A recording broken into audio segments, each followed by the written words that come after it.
জামায়াতের সাথে বিএনপির বৈরতা দূরত্ব নেই, ক্ষেত্র বিশেষ হয়তো মতানৈক্য থাকতে পারে। জামাত এবং বিএনপি যারা নেতৃবৃন্দ রয়েছে প্রত্যেকের সাথেই আমাদের সুসম্পর্ক রয়েছে। বিএনপি এবং জামায়াতের দুই দলের আলাদা আলাদা সাংগঠনিক আদর্শ আছে।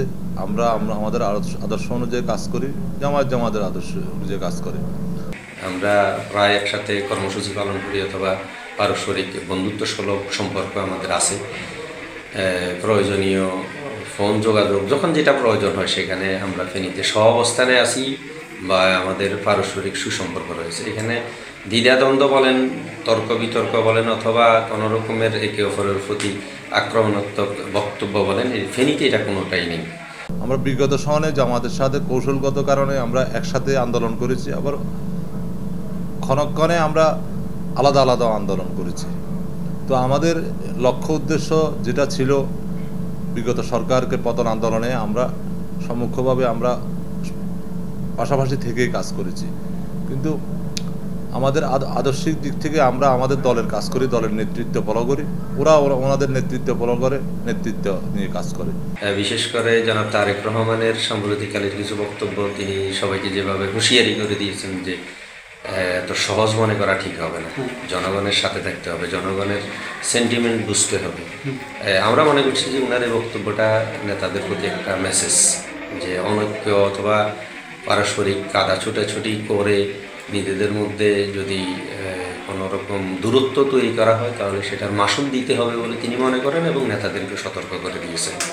একটি দেশের যে গণতান্ত্রিক অধিকারে বাস্তবায়ন করতে সবাই সবার আদর্শ অনুযায়ী কাজ করবে। তো বিএনপি থেকে আমাদের কেন্দ্রীয় নেতৃবৃন্দ যেটা আমাদেরকে নির্দেশনা দিয়েছে, আমরা আমাদের সাংগঠনিক কর্মকাণ্ড করি, আর জামায়াতের সাংগঠনিক কর্মকাণ্ড করে। সেক্ষেত্রে আমাদের মতানৈক্য থাকতে পারে, প্রতিযোগিতা থাকতে পারে, কিন্তু আমাদের সাথে কোনো বৈরতা নেই, মানে তাদের সাথে আমাদের সাংঘর্ষিক কিছু নেই। মতানৈক্য আছে তাদের মত সব, আমার যেহেতু আদর্শগত দিক থেকে আমরা বিএনপি আদর্শের রাজনীতি করি, ওরা জামায়াত আদর্শের রাজনীতি করে, সেক্ষেত্রে আসি আমাদের মতানৈক্য ছিল। আমাদের কর্মপন্থা আর ওনাদের কর্মপন্থা এক না। আমাদের সাথে ওনারা সৌজন্য আচরণ করছেন, আমরা সে আজকেও বিএনপি কয়েকজন নেতার সাথে দেখা হয়েছি, তো আমরা তো পরস্পর কুশল বিনিময় করছি, সেখানে আমাদের মাঝে দূরত্ব আছে বলে কোনো রকম প্রতিহিংসা আছে বলে তো মনে হয়নি। তো আমাদের সাথে জেলা পর্যায়ে যেসব নেতৃবৃন্দ আছে তাদের সাথে সুসম্পর্ক হয়ে আছে। আমরা বিভিন্ন সময় বিভিন্ন সরকারি ডিসি অফিসে বা বিভিন্ন অফিসে একসাথে দেখা হয়, আমাদের যৌথ পৌরসভার মিটিংয়ে দেখা হয়েছে। তাদের চাওয়া পাওয়া আমাদের চাওয়া প্রায় একই ছিল, প্রতিযোগিতা থাকতে পারে।